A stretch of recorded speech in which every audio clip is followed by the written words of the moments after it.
আসসালামু আলাইকুম। প্রিয় শিক্ষার্থীরা কেমন আছেন সবাই? আশা করি সবাই অনেক বেশি ভালো আছেন। তো আজকের ভিডিওটা হচ্ছে আপনাদের কমন একটা কোশ্চেনের অ্যান্সার নিয়ে। আসলে অনেকেই কোশ্চেন করতেছেন যে ভাই এইবারের প্রশ্নটা কেমন হতে পারে এবং কাটমার্ক কত হতে পারে। কাটমার্ক বলতে বোঝায় হচ্ছে কত পেলে আসলে এই বছর 2026 নার্সিং ভর্তি পরীক্ষায় চান্স পেতে পারেন। তো বিষয়টা কমন, বাট অনেকের মধ্যে অনেক কনফিউশন থাকে, যার জন্য আসলে এই ভিডিওটা করা। আশা করি এই সম্পূর্ণ ভিডিওটা দেখলে আপনার কনফিউশন দূর হয়ে যাবে। তো পুরো ভিডিওটা দেখার আগে যারা আমাদের চ্যানেলে নতুন আছেন অবশ্যই চ্যানেলটা সাবস্ক্রাইব করে ফেলবেন এবং ভিডিওটা যদি ইনফরমেটিভ মনে হয় অবশ্যই একটা লাইক দিতে কৃপণতা বোধ করবেন না।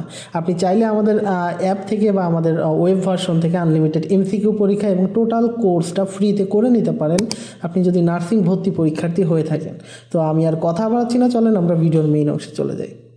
খুব বেশি কথা বলবো না, আমি একদম শর্টলি বলি। আচ্ছা, একটা বিষয় একটু কি আপনারা হয়তো জানেন কি না, 2025 যে নার্সিং ভর্তি পরীক্ষা হয়েছিল, 2025 নার্সিং ভর্তি পরীক্ষায় মানে প্রশ্নের যে ধরন অনেক কম পয়েন্টে কিন্তু কম মার্কে কিন্তু আসলে চান্স পাইছিল।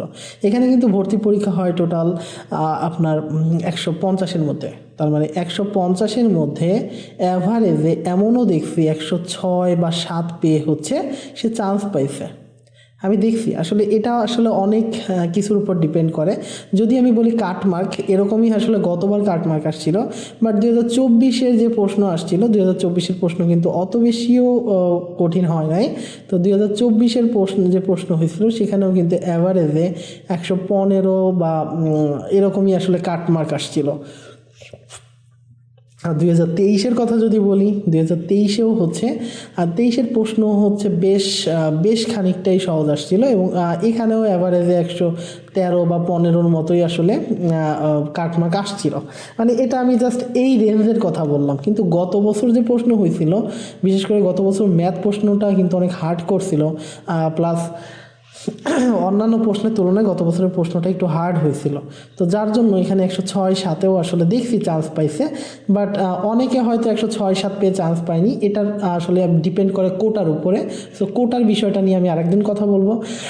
তো কোটা নিয়ে আসলে কোটার মাধ্যমে হচ্ছে 106-7 এরকমও চান্স পেয়েছে, আরও কমে চান্স পাইছে, আরও কমেও আসলে অনেকে চান্স পেয়ে গেছে, এটা কোটার কারণে। বাট যদি নর্মালি কাটমার্ক হিসাব করেন 106-7 এরকম পেলেই আসলে গত বছর অনেকেই চান্স পাইছে, মানে ম্যাক্সিমাম ক্ষেত্রেই চান্স পাইছে। তো এটা হচ্ছে টোটাল 150-এর মধ্যে। তো 150-এর মধ্যে কিন্তু আপনার এবছর যে অবস্থাটা হয়েছে, এবছর কিন্তু রেজাল্টের অবস্থা 12টা বাজায় দিচ্ছে অলরেডি, কিন্তু রেজাল্টের অবস্থা 12টা বাজানো। সেই হিসাব যদি করেন রেজাল্টে কিন্তু আপনার অলরেডি এখানে অনেকে ম্যাক্সিমাম ক্ষেত্রে অনেক স্টুডেন্টের 35 অ্যাভারেজে আছে। যাদের 45 প্লাস আছে তারা তো খুবই ভালো। তো 45 যাদের আছে তাদের বিষয় আলাদা, তারা কিন্তু অলরেডি 10 বেশি আছে। বাট যাদের 35 বা 40 এই রেঞ্জে আছে তারা কিন্তু এদিক থেকে যদি মনে করেন 100-র মধ্যে আপনি 100-র মধ্যে যদি এখানে 70ও পায়, তাহলে কিন্তু তার মার্কটা হয়ে যাচ্ছে এর সাথে 35 যোগ করলে 105। বুঝলেন ব্যাপারটা?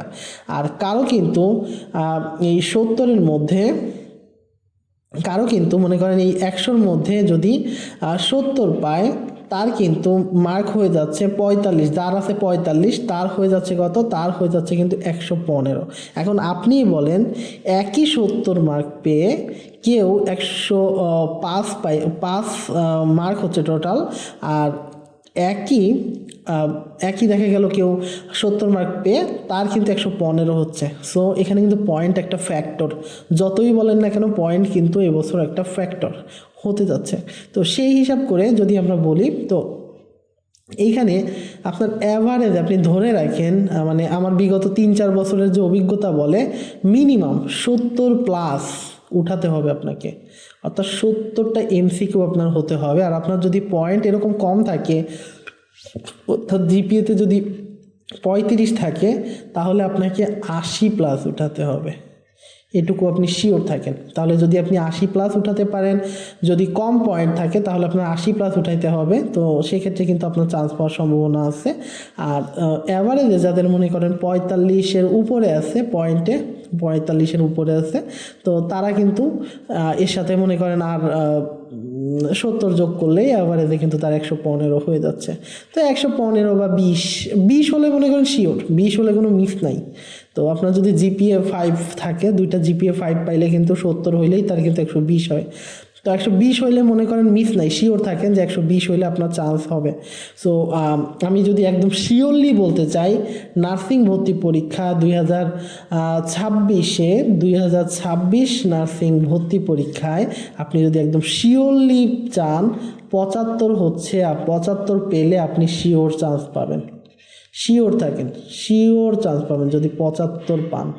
তারপরেও আসলে কোশ্চেনের উপর ডিপেন্ড করে। কোশ্চেন যদি অনেক সহজ করে, কোশ্চেন কিন্তু যদি অনেক সহজ করে সেক্ষেত্রে কিন্তু আপনার এমনও হইতে পারে 85 পাওয়া লাগতে পারে, কারণ তখন সবাই কোশ্চেন পারতেছে, তো তখন কিন্তু আপনার কম্পিটিশনটা বাড়বে। বাট যদি কোশ্চেন একটু হার্ড হয় তো সেক্ষেত্রে 70-75 পাইলে কিন্তু আপনি শিওর থাকেন, অর্থাৎ 120 উঠলে আপনি শিওর থাকেন আপনি চান্স পাবেন, যে কোনো প্রতিষ্ঠানে চান্স পাবেন। আর যদি এটা 120-115 হয়ে যায় তাহলে আপনার কিন্তু মানে মোটামুটি একটা মিডিয়াম রেঞ্জের সম্ভাবনা থাকবে এটা হওয়ার। বাট যদি শিওর থাকতে চান 120। আর যদি এমন হয়, এখন আপনি হিসাব করে দেখেন 120 থেকে আপনার মনে করেন জিপি আছে 35, তাহলে 35 120 থেকে যদি 35 মাইনাস করেন তাহলে কত হবে? তাহলে এখান থেকে মনে করেন আপনি ধরে নিতে পারেন যে কত আসতে পারে, এখানে আপনার লাগবে 75, তাই না? তো যার হচ্ছে 120 থেকে কারো 50 আছে, মনে করেন কারো দুইটাতেই জিপিএ 5 আছে, তো সে এখান থেকে কিন্তু 50 বিয়োগ দিতে পারে। তো 50 বিয়োগ দিলে তার হচ্ছে কত? 70। তার মানে তার 70 পাইলেই হবে। সো এরকম, অর্থাৎ 120 আপনার উঠানো লাগবে, আপনি যেমন সেটা যেভাবে পারেন। আপনার যদি মনে করেন পয়েন্ট কম হয় তাহলে সেভাবে পরীক্ষা দিতে হবে, আর পয়েন্ট বেশি হলে তো মনে করেন কথাই নেই, আমি বুঝাই দিলাম। তো 120 উঠানোর চেষ্টা করবেন, সেভাবেই পড়াশোনা করেন। আপনারা যখন পরীক্ষা দিচ্ছেন 100-150-র মধ্যে 120 মানে কত? প্রায় 80% মার্ক উঠানোর চেষ্টা করবেন। তো 80% মার্ক যদি উঠাতে পারেন তাহলে আপনি কিন্তু 70+ পাবেন। আর যদি 80% উঠানোর চেষ্টা না করেন, যদি আপনি চিন্তা করেন আমি 70 উঠাবো, তাহলে কিন্তু আপনি 60 পাবেন। সো এই দিকটা মাথায় রেখে একটু কাইন্ডলি সেভাবে পড়াশোনা করেন। সবাই নিয়মিত পড়াশোনা করেন, কারণ পড়াশোনার বিকল্প নাই। যত বেশি প্র্যাকটিস করবেন, পরীক্ষা দিবেন, তত বেশি কিন্তু আপনার চান্স পাওয়ার সম্ভাবনা বেশি থাকবে, তত বেশি মেইন পরীক্ষার হলে পারার সম্ভাবনা থাকবে। সো মোটামুটি এই সম্পূর্ণ কনসেপ্টটা আমি মনে হয় ক্লিয়ার করতে পারছি। আমাদের দেখেন ওয়েব ভার্সনের লিঙ্ক দেওয়া আছে আমাদের ওয়েবসাইটের, দেখেন আনলিমিটেড এক্সাম দিতে পারবেন, সেই ওয়েব ভার্সনের লিঙ্কটা দিচ্ছি। এই ওয়েবসাইট থেকে আমাদের কিন্তু আনলিমিটেড পরীক্ষা দিতে পারবেন সম্পূর্ণ ফ্রিতে। তো প্রত্যেকটা টপিক ধরে ধরে আপনি পরীক্ষা দিন, প্র্যাকটিস করেন। এছাড়া আমাদের যে লেকচারের ক্লাসগুলো আছে সেগুলো দেখতে থাকেন, দেখে মনে করেন যথেষ্ট পরিমাণ একটা ম্যাচুরিটি আনেন, যে পরীক্ষার হলে যাওয়ার মতন একটা ম্যাচুরিটি আনেন। ইনশাআল্লাহ 70-75 বা যাই পান না কেন 120 হয়ে যাবে। 120 হয়ে গেলে আপনি শিওর থাকেন আপনার চান্স হবে। সো আজকে এই পর্যন্তই, পরের কোনো ভিডিওতে দেখা হবে। ততক্ষণ সবাই ভালো থাকেন, সুস্থ থাকেন। আল্লাহ হাফেজ সবাইকে।